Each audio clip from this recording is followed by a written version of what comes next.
नमस्कार साथियों, मैं हूं राहुल और आप सभी का स्वागत करता हूं हमारे study circle with Rahul channel पर। तो आज का अध्ययन होने वाला है हमारे इतिहास के खंड ख का, जिसका तीसरा पाठ है भूमंडलीकृत विश्व का बनना, जिसके बहुत ही महत्वपूर्ण प्रश्न आपको बताए जाने वाले हैं। तो ध्यान से देखिएगा। इसका पहला प्रश्न है, महामंदी का क्या आशय है। तो देखिए, 1929 ईस्वी में विश्व भर में उत्पादन, रोजगार, आय और व्यापार में जो गिरावट हुई उसे महामंदी कहा गया था। यानी 1929 ईस्वी में विश्व भर में यानी पूरे विश्व में जो उत्पादन, रोजगार, आय और व्यापार में जो गिरावट हुई या जो कमियां आई उसे ही महामंदी कहा गया था। ठीक। आपका अगला प्रश्न है, कार्नला क्या था।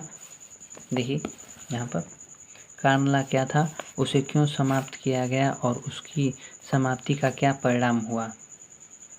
ठीक, इसका उत्तर अच्छे समझ लीजिए क्योंकि ये आ सकता है।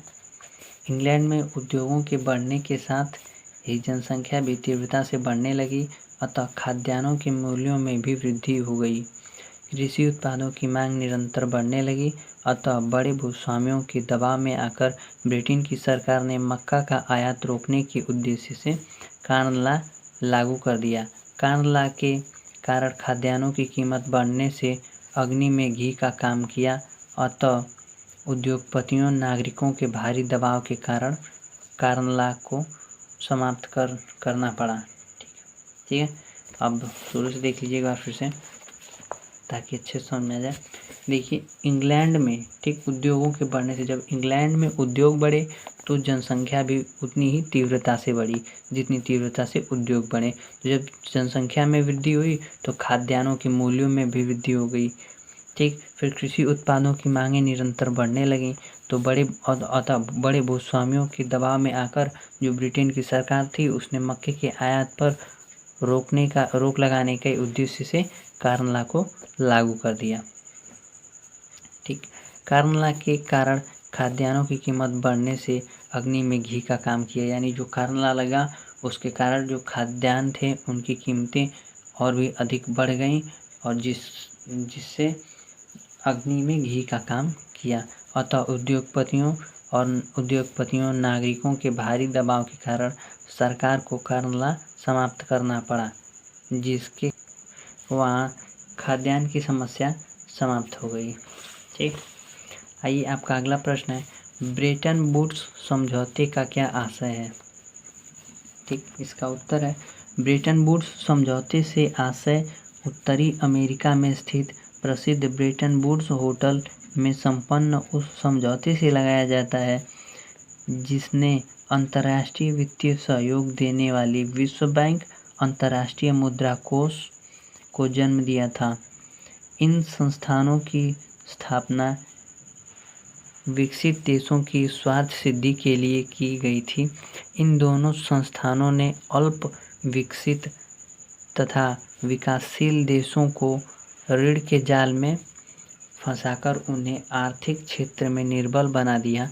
अमेरिका विश्व बैंक तथा अंतर्राष्ट्रीय मुद्रा कोष के निर्णय पर वीटो कर सकता है।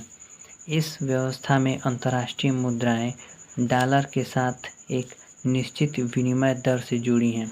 एक बार फिर से देख लीजिए, अच्छे से समझना है आपको कि ब्रेटन वुड्स समझौते यानी जो ब्रेटन वुड्स का समझौता है उससे आशय हमारा यह है कि अमेरिका में स्थित प्रसिद्ध एक ब्रेटन वुड्स नाम का होटल है। ठीक है, एक ब्रेटन वुड्स नाम का होटल है जो कि अमेरिका में स्थित है, बहुत ही प्रसिद्ध है। उसमें एक संपन्न समझौता हुआ था जिसने अंतर्राष्ट्रीय वित्तीय सहयोग देने वाली विश्व बैंक और अंतर्राष्ट्रीय मुद्रा कोष को जन्म दिया।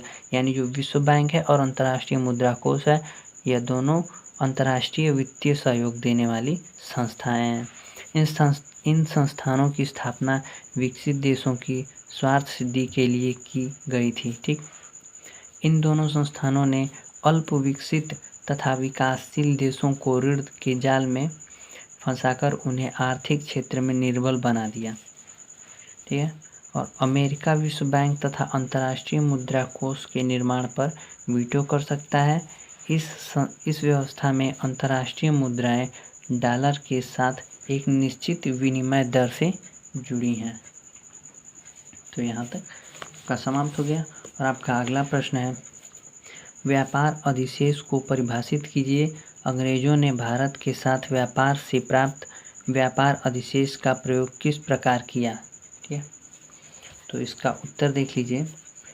व्यापार अधिशेष से आशय निर्यात मूल्य का आयात मूल्य से अधिक होने से लगाया जाता है। विकासशील देशों में निर्यात कम तथा आयात अधिक होता है। एक बार समझ लीजिए इसको, जो व्यापार अधिशेष है उसका उससे आशय लगाया जाता है कि जो निर्यात मूल्य का आयात मूल्य से, जो मतलब जो जितना निर्यात होता है उसके मूल्य से आयात का मूल्य अधिक होता है। ठीक, तो विकासशील देशों में निर्यात कम तथा आयात अधिक होता है। ब्रिटेन व्यापार अधिशेष के द्वारा अन्य देशों के साथ होने वाले व्यापारिक घाटे की भरपाई कर लेता था। वह व्यापार अधिशेष के माध्यम से होम चार्जेस का निपटारा कर लेता था। ठीक है, तो आपका अगला प्रश्न है, प्रथम विश्व युद्ध के पश्चात ब्रिटेन को आर्थिक संकट क्यों झेलना पड़ा? ठीक है, प्रथम विश्व युद्ध के पश्चात ब्रिटेन को आर्थिक संकट क्यों झेलना पड़ा? इसका उत्तर है, प्रथम युद्ध के कारण जन धन एवं संसाधनों का इतना अधिक विनाश हुआ कि ब्रिटेन को भी भारी आर्थिक संकट झेलना पड़ा। इसके लिए निम्न कारण उत्तरदायी हैं। यहाँ से यहाँ तक, यानी जो प्रथम विश्व युद्ध हुआ, देखिए यहाँ पर थोड़ा सा मैं विश्व लिखना भूल गया हूँ। ठीक है, चलिए आप लोग समझ जाइएगा। विश्व, ठीक, प्रथम विश्व युद्ध के कारण जन धन एवं संसाधनों, यानी जो प्रथम विश्व युद्ध हुआ उसमें जन धन एवं संसाधनों का इतना विनाश हो गया जिसको ब्रिटेन की सरकार को भी आर्थिक संकट झेलना पड़ा। इसके निम्न कारण उत्तरदायी हैं। ठीक, देखिए, पहला है, प्रथम विश्व युद्ध के पश्चात भारत के बाजार ब्रिटेन के लिए लगभग बंद हो गए थे, अतः ब्रिटेन की अर्थव्यवस्था संकट में आ गई थी। इसका मतलब है, जब प्रथम विश्व युद्ध हुआ था तो उसके विश्व युद्ध होने के पश्चात भारत के बाजार जो थे वह ब्रिटेन के लिए बंद कर दिए गए थे, जिससे ब्रिटेन की अर्थव्यवस्था संकट में आ गई थी। दूसरा आपका है कि व्यापार में जापान से कड़ा मुकाबला करने के कारण ब्रिटेन का निर्यात घट गया था। यानी ब्रिटेन का निर्यात जापान से होता था और जापान में कड़ा मुकाबला करने के कारण ब्रिटेन का निर्यात घट चुका था जापान से। और तीसरा है, युद्ध के लिए ब्रिटेन ने अमेरिका से भारी कर्ज लिया था, उसे चुकाने के चक्कर में उसकी अर्थव्यवस्था चौपट हो गई। यानी जो ब्रिटेन था वह युद्ध के लिए अमेरिका से बहुत ही अधिक कर्ज ले लिया था और उसे चुकाने के चक्कर में उसकी अर्थव्यवस्था चौपट हो गई। ठीक, आपका लास्ट है, प्रथम विश्व युद्ध के बाद ब्रिटेन में उद्योग ठप पड़ गए थे, जिससे बेरोजगारी फैल गई। यानी जो प्रथम विश्व युद्ध हुआ उसके बाद ब्रिटेन में उद्योग ठप पड़ गए, यानी बिल्कुल बंद हो गए उद्योग, जिससे बेरोजगारी फैल गई। तो आज के लिए इतना ही, मिलते हैं नेक्स्ट वीडियो में। आई होप कि आप लोगों को अच्छे से समझ में आया होगा।